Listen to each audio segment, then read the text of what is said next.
Viktor andleg fræði, 15. kafli, líkamleg einkenni.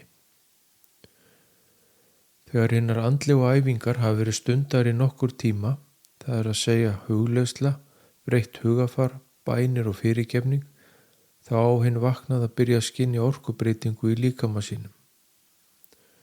Ef allt er rétt gert af einlægni og frá hjartanu, þá eiga framfarir að koma í ljós, bæði líkamlegar sem og andlegar.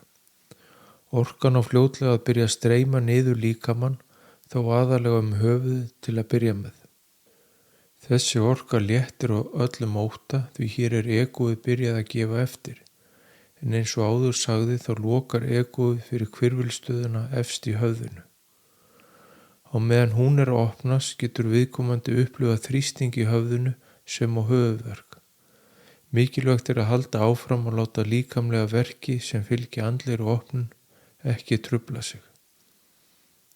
Séu æfingarnar stundar áfram þá mun orkan halda áfram niður líkamann og fara niður í hálsstöðuna. Þegar hún er að opnast getur skynjunin verið líkt og létt hálsbólga og eða kverkaskítur sem getur staðið yfir í nokkra daga í senn. Þessi einkenni geta komið og farið í þó nokkuð tíma.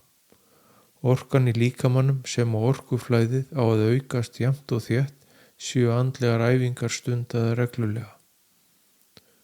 Þetta þýðir að tíðni líkamans hækkar og kemst nær tíðni guðsorkunar, en þessi tíðnihækkun getur mynda mikinn kláða í húðinni sem kemur og fer með reglulegu millibili. Þegar hjartastöðin byrjar að opnast fyrir guðskærleikanum, þá er líklegt að komi verkur og spenna yfir brjóskassan og líkt og áður þá koma þessi verkir og einkenni við og við.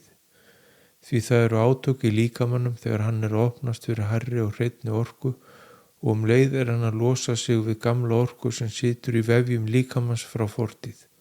Þetta er mikið líkamleg umbreyting sem hefur sín einkenni sem hér er lýst. Þessi umbreyting gerist í hægum skrefum svo líkaminn brenni ekki yfir af hækkandi tíðni sem fylgir nýrri orku. Hin nýja orka er mikil kærleiksorka sem á heilunar orka og byrjar að heila líkamann í hægum skrefum og því er gott að hafa þolinmæði og leyfa þessu að ganga yfir. Þetta er allt merki mikla framfarir og þeim ber að fagna. Sjónin getur raskast í fáeina daga á meðan ennistöðin er að opnast. Og þá er eins og hlutin sé ekki lengur í fókus og erfitt getur verið að lesa texta. Þessi einkenni geta staðið yfir í nokkra daga og síðan kemur meiri sýn en áður. Litir verða sterkari og þetta má vel sjá og skynja þegar farið er náttúruna. Grasi verður grænna og himinninn blárri. Litirnir dýpka og verða áhrifameiri en áður. Einnig byrjar að myndast suð fyrir eyrum og oftast er það á víxl á milli hægra og vinstra eyra. Þetta suð kemur í stuttan tíma í senn og oftast í annað eyrað í einu, en einstaka tilfellum gerist þetta í báðum eyrum samtímis. Þetta eru upplýsingar að streyma niður frá alheimsviskunni til sálarinnar og í líkamann. Viðkomandi byrjar að skynja að hann veit ýmsa hluti sem hann ekki vissi áður og sannleikur alls sem er byrjar að opnast fyrir honum, varðandi lífið og tilveruna og eins eigin tilgang og för sálarinnar.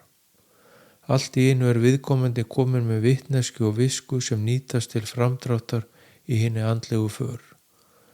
Með tímanum opnast einnig á innri visku sálarinnar sem byrjar að birtast og verða aðgengilegri þegar hugur og sál hafa sameinast og egóið komið til hliðar.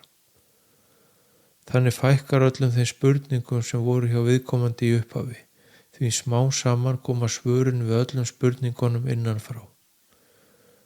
Til að þetta geti gerst þá líkaminn að opnast fyrir guðsorkunni sem er sannleikur, kærleikur og eining alls sem er. Viðkomandi byrjar einnig með tímanum að skynja sig sem hluta af öllu sem er og þá kemur fram samkennd og samhjálp í fari viðkomandi í stað samkeppni og eiginhagsmunasemi sem margir hafa. Meðan á þessum líkalegu umbreytingum stendur getur komið fram mikil þreyta, oft meira en viðkomandi hefur upplifað áður.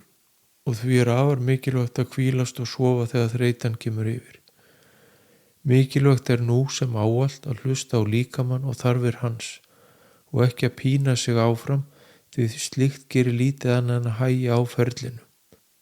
Þegar þessar líkamlegu umbreytingar eru yfirstaðnar að mestu leyti þá kemst á líkamlegt sem og andlegt jafnvægi og viðkomandi mun hafa meiri orku en áður. Best að vera meðvitaður þessar breytingar og leyfa þeim að ganga yfir.